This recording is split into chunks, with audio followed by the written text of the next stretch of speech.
Passionate protests continuing for another day across the country and the world. Most largely peaceful, a break from the unrest and looting.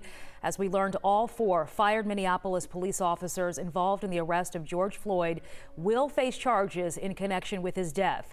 Upgraded charges for the officer captured on video kneeling on his neck. In Atlanta, the protests relatively peaceful as well. At one point, officers kneeled and talked to demonstrators. For a sixth night, police arrested more people as the curfew went into effect, but for the first time, no tear gas deployed. Nick Sturdivant live in downtown Atlanta. And Nick, that curfew will now extend through the weekend?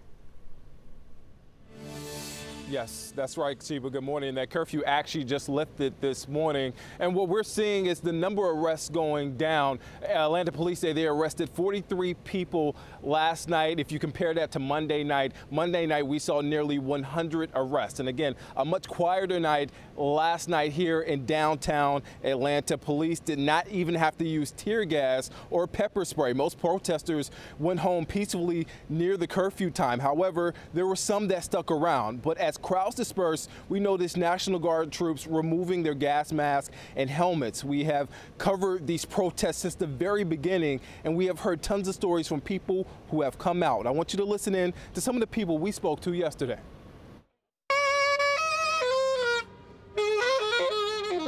So I wanted to show my support, but in the form of music.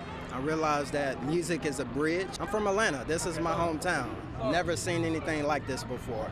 Another reason why I came down. These young brothers tired, man. They tired of doing it the old way, man. It's a whole new way of doing it, man. America, pay attention, man. It's in y'all hand, the ball in y'all court. Like, we have to come out here. We have to voice our opinion. We have to fight for our right.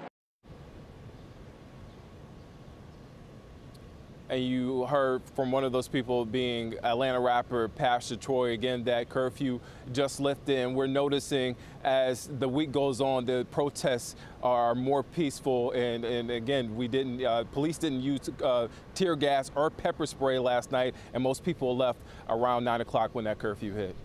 And one important note about the curfew as it extends through the weekend, Friday, Saturday, Sunday, it's beginning an hour earlier at 8 p.m. Nick, thank you.